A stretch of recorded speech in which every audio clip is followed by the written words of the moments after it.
sequência, nós vamos falar com o Celso Ricardo, que já está conosco nesta sexta-feira. Celso, prazer em tê-lo mais uma vez conosco aqui no Clube de Assinantes.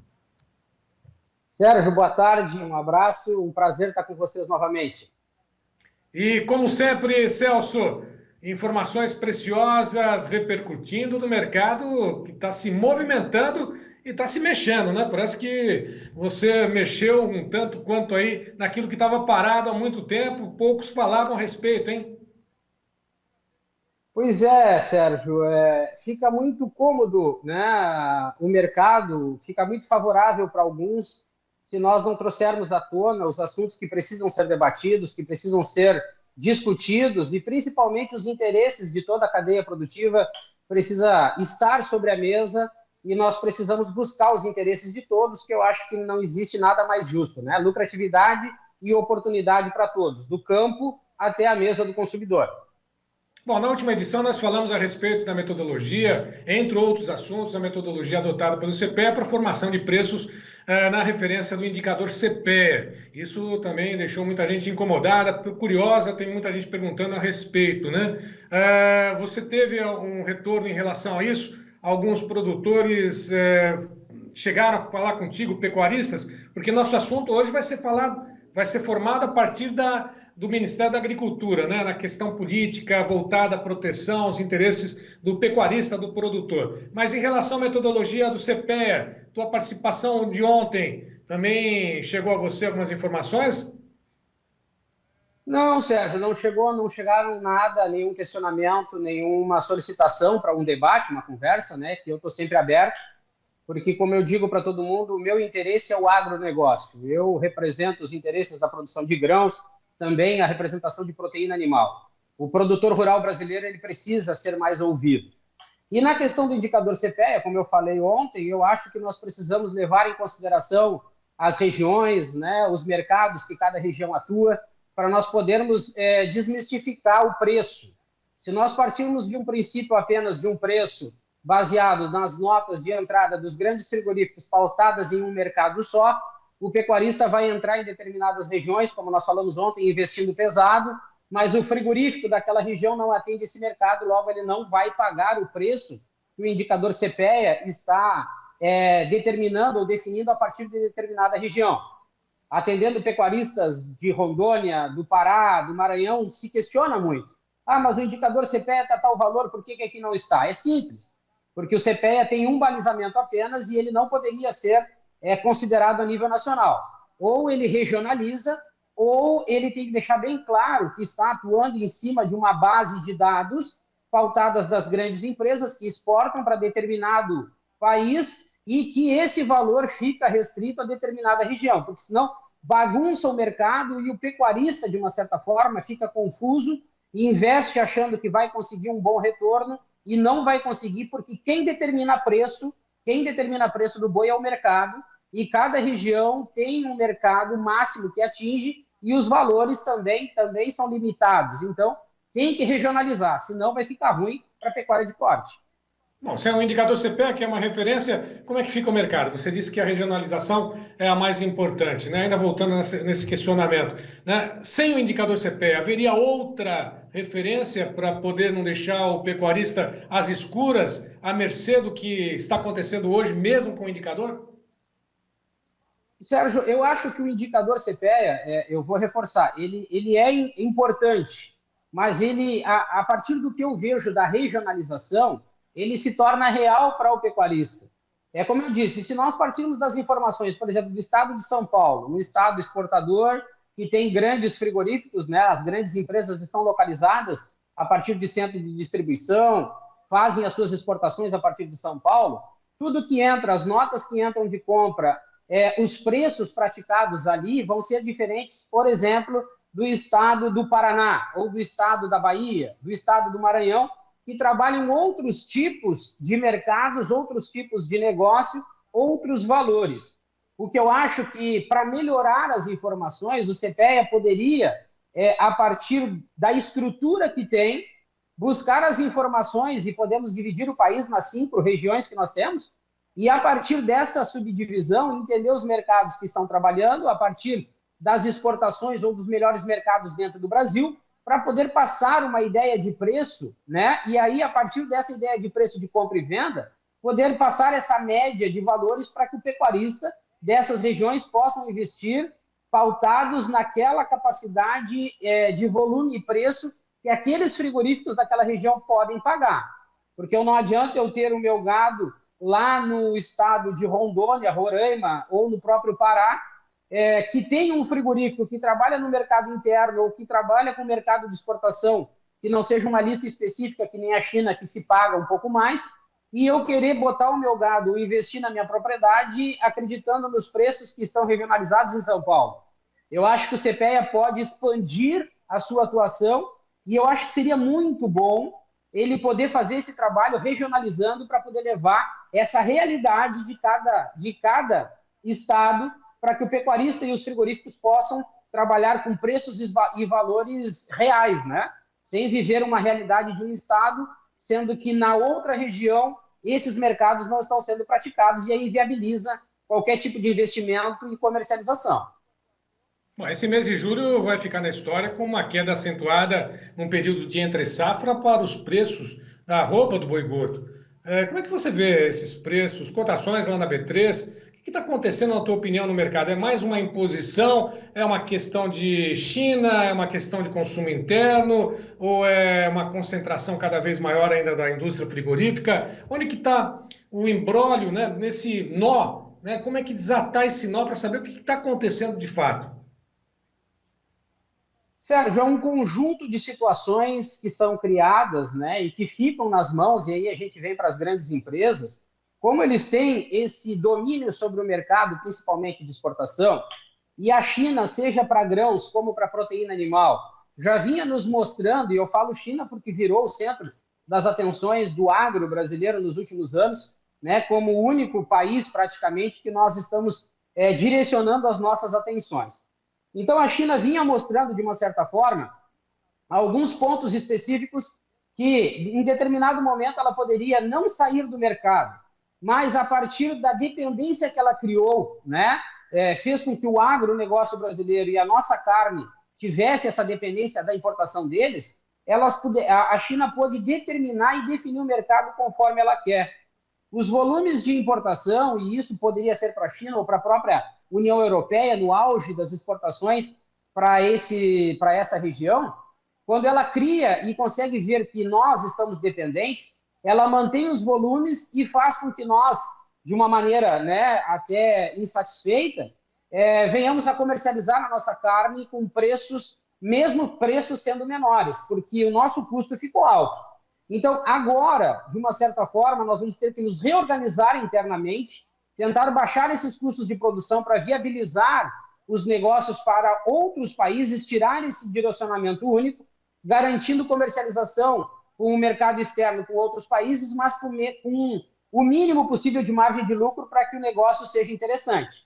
Hoje, da maneira que nós estamos, com os valores que estão sendo definidos há alguns anos no Brasil, nós não vamos conseguir outro país lá fora que consiga sustentar o que a China sustentou por muito tempo e fez com que o preço da arroba subisse. Sinceramente, hoje, e eu falo hoje para daqui 1 ano ou 2 anos, eu não vejo potencialidade do mercado para que nós possamos atingir valores que foram atingidos, por exemplo, há 1 ano atrás na arroba do boi. Infelizmente, não existe mercado internacional hoje que sustente, a partir de uma necessidade de volume e preço, né, no caso de um fornecedor, essa mudança que houve muito grande em termos de valorização de arroba do boi. Infelizmente, nós vamos ter que olhar da porteira para dentro, ver o que nós podemos fazer dentro da propriedade rural, reduzir custos para viabilizar a comercialização com outros mercados, seja externo ou propriamente dentro do Brasil, que garanta para o pecuarista uma margem de lucro para ele poder quitar ou pagar as suas contas e justificar esse investimento dentro da propriedade. Bom, e tem muitos agricultores, hoje é o dia do agricultor, nosso respeito, nosso reconhecimento aos produtores, agricultores desse nosso Brasil afora. E em algumas ocasiões, quando os preços dos grãos vão lá para baixo, né, tá aí a nossa homenagem, né, a você que faz o Brasil crescer. Portanto, feliz dia do agricultor. Você que nos acompanha, inclusive pode participar do clube de assinantes aqui mandando perguntas para o Celso Ricardo.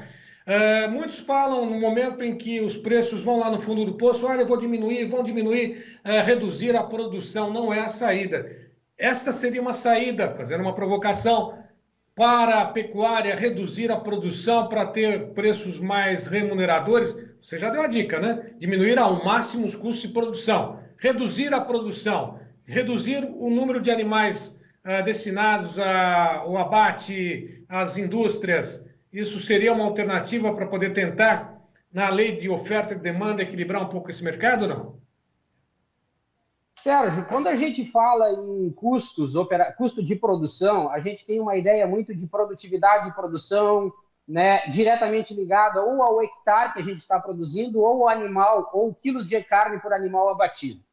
No nosso caso da pecuária de corte, nós precisamos ter, eu acho que todo pecuarista já viu isso em algum determinado momento, que os frigoríficos, como eles dominam o mercado consumidor, então eles podem usar qualquer artifício, mesmo que não interfira no resultado ou na margem de lucro dele. Se ele vê que o pecuarista, a arroba do boi está subindo, ele usa qualquer artifício do mercado para justificar, né, que o preço da arroba do boi ele precisa baixar. Então, tudo que acontece do frigorífico para frente, do setor secundário para frente, é motivo para baixar o preço da arroba do boi. E se isso não é suficiente, o que o frigorífico faz? Ele sai da escala de abate. E como ele sabe que o pecuarista ele está limitado em termos de comercialização, mais dia, menos dia, o pecuarista vai se sujeitar às exigências do frigorífico e vai comercializar, né, no preço que a empresa está, que a indústria está definindo. Então, se a pecuária de corte brasileira tivesse um pouco mais unida, se o pecuarista fosse mais unido, uma das saídas seria isso, porque o frigorífico não pode ficar sem abater. Todo o custo operacional está em cima de cada animal abatido e cada quilo de carne produzido. Então, os frigoríficos precisam manter uma média de abate interessante para que ele sustente a sua atividade. Então, se o frigorífico sai da escala de abate e o pecuarista tivesse essa união maior, ele poderia, de uma certa forma, pressionar o mercado também, deixando de vender por uma semana, né? Mas isso precisaria o pecuarista ter, a pecuária brasileira ter uma comissão, né, representantes para trabalhar esse tipo de negócio, esse tipo de assunto. Que fosse à frente, porque mesmo quando nós pegamos os grandes frigoríficos brasileiros, eles têm uma associação que os representa. Eles não se envolvem diretamente. Eles estão no negócio, no know-how de onde eles têm, que é abater, transformar e vender. O pecuarista brasileiro ele é muito competente e ele deveria ter uma comissão para também julgar quando e como fazer esse tipo de negociação para que, havendo uma reunião, uma oferta menor de matéria-prima para abate, também os frigoríficos vão se sentir, de alguma forma, pressionados para melhorar o preço da arroba do boi. Então, reduzir custo e ter a capacidade de sair do mercado seria um dos caminhos também para pressionar os frigoríficos para manter, no mínimo, um preço interessante da arroba do boi que convenha, né, ao pecuarista os investimentos que ele faz dentro da sua propriedade. Bom, seria o ideal, mas essa questão da representatividade, inclusive no programa anterior você falou, né, lá no Congresso Nacional em Brasília há os representantes que defendem os interesses das grandes indústrias, isso sim, mas os pecuaristas ou outros produtores ainda falta uma representatividade muito grande nesse sentido. Aliado a isso, a questão do próprio Ministério da Agricultura. Qual é o papel do Ministério da Agricultura nesse sentido? Ele pode fazer alguma ingerência, pode ir em defesa, em alguns momentos, do pecuarista, ou só em momentos de crise, por exemplo, como ocorreu com a China e agora ocorre com o Japão no caso das aves? Olha, eu tenho um conceito, Sérgio, de ministério totalmente diferente desse que nós vimos há muitos anos no Brasil, né? Quando eu falo em pecuária de corte, mais especificamente, sem falar do agronegócio como um todo, eu tive conversando com pecuaristas do Uruguai, da Argentina, amigos pecuaristas da Austrália, dos Estados Unidos, então a gente sai de um continente para o outro e a gente vê o quanto esses pecuaristas têm representatividade. Quando a gente fala em Congresso Nacional, é muito complicado, porque nós já vimos que a Frente Parlamentar Agropecuária ela é bancada por grandes empresas, né? Inclusive do setor frigorífico. Então, eles vão tratar dos assuntos que convêm a essas empresas, principalmente. A pecuária de corte não tem representatividade, como eu disse e garanto o que eu falo. Nos últimos anos, JBS, por exemplo, teve inúmeras reuniões do Ministério da Agricultura, mais de 70 reuniões em um determinado ano, do ano de 2021, se não me engano, e a pecuária de corte? Quando eu fui chamado pela Tereza Cristina lá, nós abrimos a reunião, ela me disse, Celso, uma das coisas que ela me disse de primeira mão, eu estou muito contente com a pecuária de corte brasileira. Mas quando eu comecei a falar sobre pecuária de corte, ao término das quase 3 horas de reunião, ela chegou para mim e me disse, olha, comecei a ficar preocupada com a pecuária de corte. Então, o que existe no Ministério da Agricultura, de uma certa forma, é algo muito folclórico e político. Os interesses estão dentro de um agronegócio de Brasília, que não é o agronegócio real que nós vivemos. Então, o Ministério da Agricultura, para mim, deveria trabalhar 100% o agronegócio. Deveria ter dentro do seu organograma situações preparadas para a pecuária de corte que tratasse os interesses do pecuarista, dos frigoríficos e dos mercados de uma maneira macro. Que pudesse desenvolver genética, né, pudesse levar as informações que cada setor precisa para se desenvolver melhor. Na realidade, para mim, o Ministério da Agricultura deveria diminuir os espaços do campo até Brasília e apresentar propostas que fossem ao encontro do pecuarista. E isso partindo de um princípio, por exemplo, a SPL 1293 de autocontrole não poderia ter sido aceito. Essa portaria SDA 515, que dá uma flexibilização com relação aos procedimentos de abate e de inspeção ante e pós-marte, isso vai ajudar muito para que o pecuarista seja mais ainda prejudicado nos toaletes. A padronização de carcaças já deveria ser lei no Brasil, e a gente vê que em cada lugar que a gente vai, as carcaças são destruídas. Então, assim, falta uma série de situações que não estão sendo pautadas ou debatidas porque a pecuária de corte não tem representatividade. E eu não digo para o pecuarista escolher ou eleger um político, porque aí nós vamos ficar à mercê da política.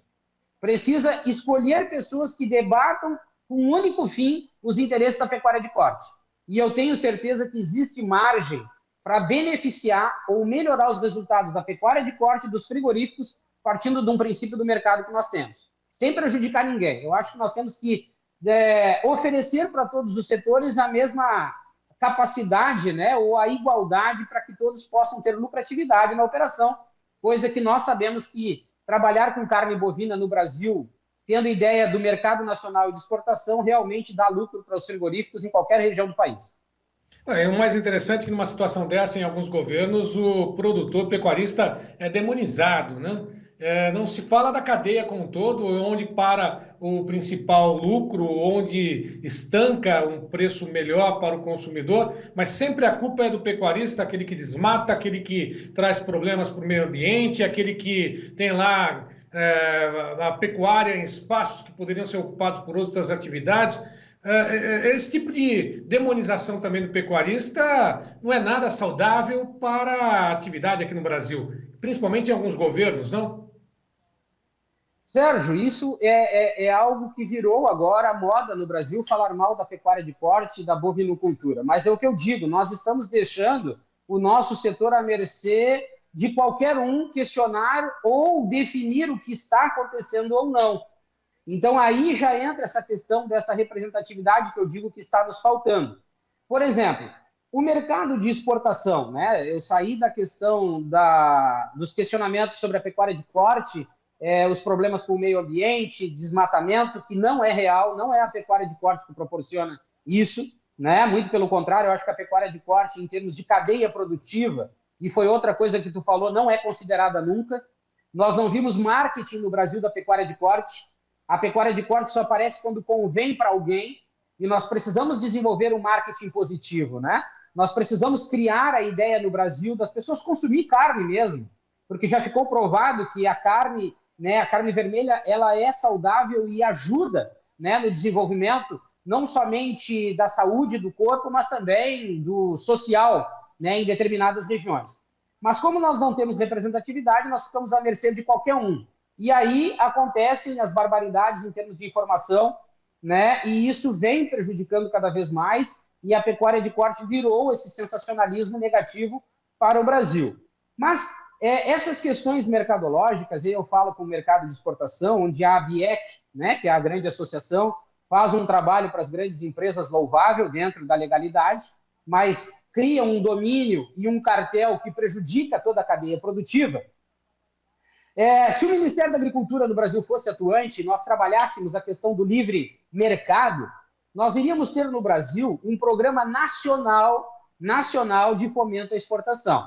Hoje, se tu quiser buscar informações sobre o mercado de exportação, o Ministério da Agricultura ele já passa automaticamente o telefone da ABIEC e tu tem que procurar a ABIEC para ter informações sobre o mercado ou sobre como chegar na exportação. Isso é um absurdo. A ABIEC tem um escritório em Brasília. Então, por que a pecuária de corte também não pode estar lá, pressionando para que ela também tenha acesso a essas informações para que o pecuarista brasileiro possa se programar? No momento que eu tenho um programa nacional de exportação, estou fomentando mais empresas, e eu digo isso porque eu já fiz projetos para alguns frigoríficos adentrarem no mercado da China, e uma política criada dentro do Brasil não permitiu que algumas empresas entrassem nesse mercado, e aí não existe o livre mercado, como alguns políticos dizem, e nós acabamos perdendo a concorrência e o prejudicado é o pecuarista, que tem que se limitar a vender para aquele frigorífico apenas. Se em determinada região, ao invés de eu ter um frigorífico, eu tivesse 2, 3, o pecuarista se sentiria mais confortável para poder negociar a partir de uma melhor oferta pela sua matéria-prima. Então, a desigualdade ou a centralização de informações para um pequeno grupo prejudica o desenvolvimento da cadeia produtiva como um todo, e o pecuarista, lá no início da cadeia que fica mais isolado, é o mais prejudicado dentro desse processo produtivo de carne bovina no Brasil. Bom, agora para encaminhar o final desta nossa participação aqui no Clube de Assinantes, né, eu quero que você deixe um recado. O mês de agosto vem por aí, segundo semestre já começou com o mês de julho, deixando a desejar e deixando uma pulga atrás da orelha do pecuarista, né, do que vem por aí. O que esperar para esse mês de agosto, se é que dá para poder delimitar não apenas um mês, o que pode ter de bom ou de ruim na pecuária daqui para frente? Sérgio, os volumes de carne serão mantidos, né? As exportações vão seguir da mesma forma, os frigoríficos vão seguir tendo boa lucratividade na comercialização. Só que o que eu estou vendo, acompanhando com pecuaristas pelo Brasil inteiro, é que está existindo uma queda nos preços considerável, né? Nós já estamos falando em algumas regiões, o preço do boi já R$ 185, R$ 189 reais, a vaca, como eu falei lá no início, com o João, já se fala em vaca em R$ 150 reais da arroba. Então, o pecuarista precisa, de uma certa forma, entender o que está acontecendo hoje dentro da sua propriedade rural, analisar bem os investimentos, seja no rebanho, em termos de quantidade ou até mesmo de melhoramento genético, e ver se os frigoríficos das regiões onde ele está comercializando estão apresentando alguma possibilidade de melhora. E aí entra as questões de preço futuro.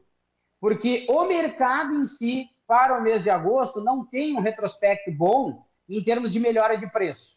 E como o mercado de exportação ele está, de uma certa forma, estabilizado, eu não estou vendo para agosto uma possibilidade de melhora de preço, né, principalmente na arroba do boi dentro do Brasil. Então, o pecuarista precisa estar ligado, atento, não fazer investimentos que não vão dar retorno ou que não tenham uma expectativa, entre aspas, garantida de retorno e manter, né, aquilo que está acontecendo hoje dentro da propriedade rural para atender esse comércio que está acontecendo sem uma perspectiva de melhora de preço para esse mês de agosto. Celso Ricardo, muito obrigado pela tua participação conosco. Essas informações ficarão disponibilizadas aqui nos canais oficiais do Tempo e Dinheiro dos assinantes. Mais uma vez, obrigado e até uma próxima. Sérgio, muito obrigado pela oportunidade. Fico muito feliz de poder ter feito parte aqui do programa e saiba que eu estou sempre à disposição de vocês aí para a hora que precisar. Da mesma forma. Por aqui nós encerramos essa edição do Clube de Assinantes do Tempo e Dinheiro. A você que esteve conosco, nosso muito obrigado. E a todos que ainda não conhecem, espalhe a notícia, né, de que a gente está por aqui. Portanto, além da programação do Clube de Assinantes, você tem todos os detalhes nos canais oficiais do Tempo e Dinheiro. Vá lá, curta, comente, compartilhe e faça parte também aqui do Clube de Assinantes do Tempo e Dinheiro, esse seleto clube de produtores com as principais informações do mercado. Até uma próxima!